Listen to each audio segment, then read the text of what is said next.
Oh, thank you. Yeah, we didn't cut you out on purpose. We just had an attack of brain damage there for a moment, you know.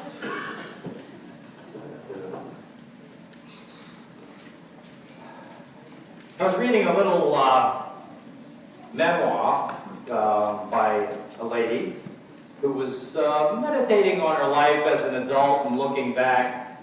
And one thing she said that when she was a young lady, she drove by a place that had a sign out front called Body Shop. And her dad was joking with her and said, that's where we go when our bodies break down to get fixed up. And for a few years after that, since she had never had to go to a hospital, she always thought that she was going to go there for her body shop work. And as she got older and, wasn't paying attention, she finally realized that a hospital was a body shop of one kind, but working on your car body at a body shop for automobiles was a different kind. And she said this about it. It goes without saying that language is nuanced. What I wonder at that memory to know, though, is that I never asked when I was young. I never thought to wonder out loud beyond my first understanding about body shops. Eventually, of course, I came to know that there were different kinds of bodies which, when broken, got put back together in different places. Only I could have come to that deeper understanding a whole lot sooner. If only I had asked. If only I had been a little more open to the truth that my first understanding might not be entirely complete or correct. So now, Carl, when my body breaks, I'm coming over to you so you can fix it. All right? Just use whatever available metal parts are there in your car shop for that. Okay. The pump's still there? Not too well. But partly what's going on in the gospel reading today is a whole understanding of what understanding means.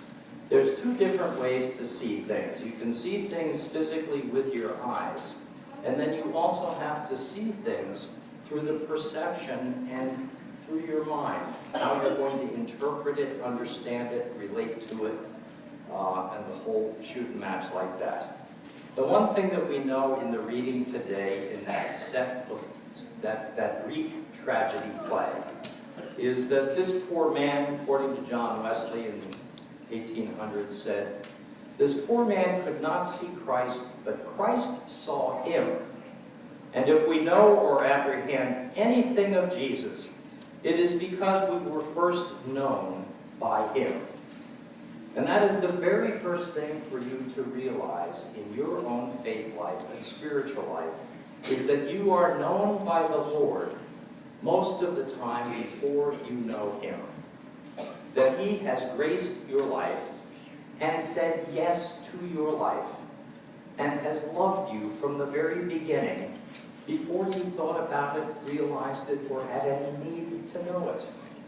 That he has always been there for you. And in that healing, when he healed blind Bartimaeus by using his spit and mixing up some mud and putting that on his eyes, and then making his way to Siloam to wash it off and being healed, he also gave Bartimaeus the gift of being able to see and perceive things in a new and a different way.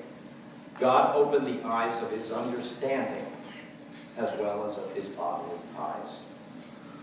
And, we often hear the debate, and we'll continue to hear it as science continues to advance and explore about our character and makeup. What causes us to be who we are and what we are? There's always the continuing debate over nature and nurture. Is it your genes and the gene pool of your family which helps to shape who you are and the way your brain begins to take on its composition? Or is it instead more about your nurturing life, your upbringing, and who influences us? I know one of the things that's true for all of us parents, as we do our nurturing, we're always watching, whether we want to or not, who it is that our young ones are hanging out with. Because we want to know that's part of nurture. We want to know who's influencing our kids. On the other hand, we also want to know that our kids are influencing others in a good and positive way. Within that context, in this story, you're going to notice that there's nobody there without flaws. And that's part of the point that John makes through his whole gospel, that we are all born and raised and grow up and are flawed human beings. And that there's no one-shot miracle that's going to take care of it all in one moment. The one thing that is true in this story is that we know something of God's character because of what Jesus did with Bartimaeus and those different groups of people in the story. He rendered God's character knowable through his love, through Jesus' love. Now, one of the things that should come through for you is that the villagers and the Pharisees were pretty stagnant and stale in their thinking. That is, they had a lot of preconceptions, they had a lot of prejudices, right, that they lived with, one of them being that anybody who was blind, there had to be something really wrong with him or with his family tree, the nature of the entire family, because the blindness was considered a punishment. And they just went with that, and that was their preconception of any kind of physical, visual impairment at all. And even his own parents, I don't know if you noticed, I hope you did notice what they did. They were afraid of the Pharisees, so they did not stand up for their own kid. They did not advocate for him. They just sort of backed off. They were there and said, whoa, we don't know exactly what's going on, but, you know, you got to go talk to him. He's old enough. You go talk to him. And so all the way around what's happening is that God is making judgments about all of these different people and their preconceptions about life and the things they believe about life. But the judgment, you'll notice, is not a negative, hurtful judgment. It's the kind of judgment where their own beliefs are exposed to the light of day, and they now have to take a look at them. In the Pharisees' case, they're good religious people, and they really were good religious people, but they were prejudiced as all get out. And now all of a sudden, in the light of day, it's exposed. And now it becomes, am I really a lover of God and a worshiper of God, and I am this prejudiced? You see how the judgment works? It's being confronted with yourself. The parents, they're confronted with themselves too. What kind of parent am I? I just dissed my own kid.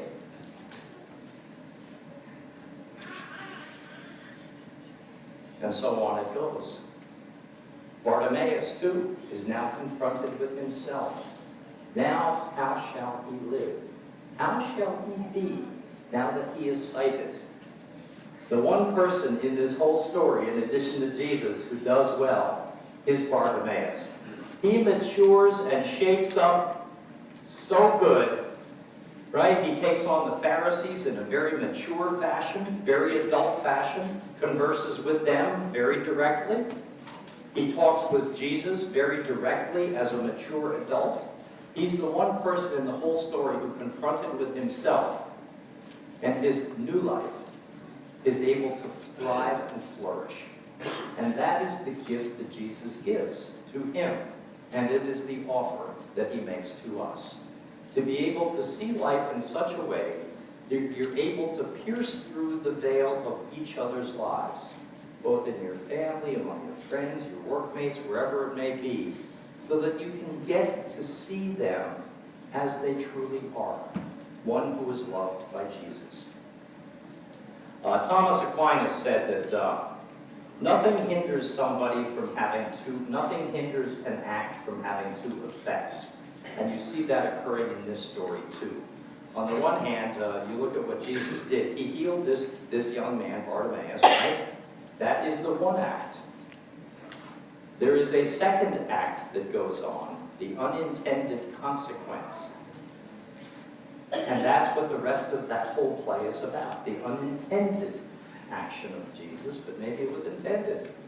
Where Bartimaeus becomes a more mature adult, quick, he grows up in a hurry. The parents are confronted with their parenting skills or lack thereof. And the Pharisees are confronted with their own prejudices. And how it is that they're leaders of the faith and they cause so many people to be such haters and denigrators of other people of faith. And it's often called the law of unintended consequences. I was talking to somebody this winter who cracked up his car up on the mountain. I'll keep it vague. But what he did, the car was coming in his lane, it slid over into his lane, and there was going to be a head-on.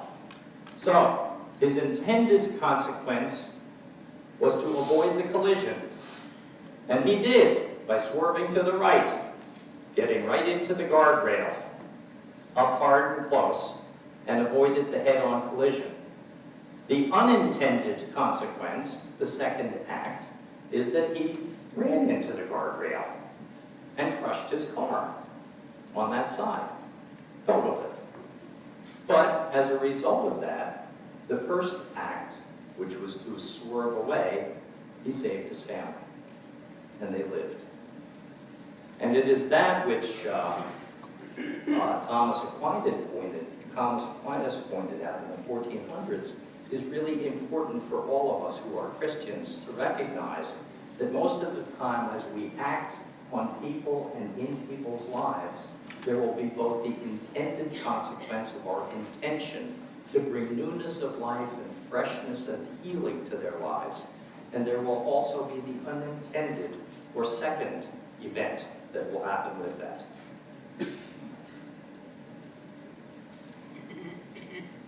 Now, what happened in the young man's case, what should have been a time for a party, and you often see that with young people who have had cancer, right? And then they're healed, and there's a big, wonderful party because of that. That should have happened with this kid, or young man. But what happened instead to him? He got into a big drama thing. It was just a mess. And it shouldn't have been that way. But it was. And that is one of the consequences of not following Jesus. Because to follow Jesus means that you are both going to recognize that all of us have been created by God, that He loves every single one of us, no matter how flawed and messed up he may be, and that part of our calling is to pierce through that veil so that we can see the Christ and the love present in each other's lives, and to draw that out. It's painful sometimes, it is time-consuming, it calls for prayer and devotion to Christ in order to hang tough with people, but that is what Jesus did with this young man. He hung tough with him, and he matured in the course of a couple of hours, and was able to be a disciple of, end up being a disciple of Jesus.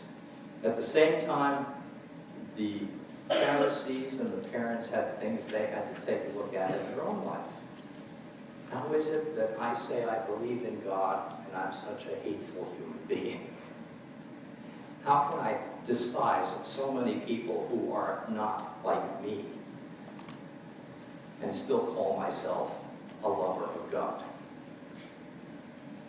You see, judgment is not always about doom, gloom, disaster, hellfire, and brimstone. It is most of the time taking a hard look, confronted with yourself. And that is one of the gifts that Jesus gives to us through our faith. The gift of being confronted with our own lives and having to look at them, evaluate them, and being given a sense of purpose and of direction different than the one we're presently living and leading. So that's one of the good gifts. The other is always the gift of Jesus' presence that you don't recognize much of the time. But at key times in your life, when you're vulnerable to it, when you're scratching your head wondering what to do with your life and your own thoughts and ways, That's the time when Jesus will meet you. And that is the time when you will meet Jesus oftentimes through the love which he has planted in other people. So look for it. That's the promise. Jesus is present. He's around. He's in you. He's around you. He heals you. And he confronts you so that you may be a person of salvation, a person who has been healed and is therefore a healer. Amen.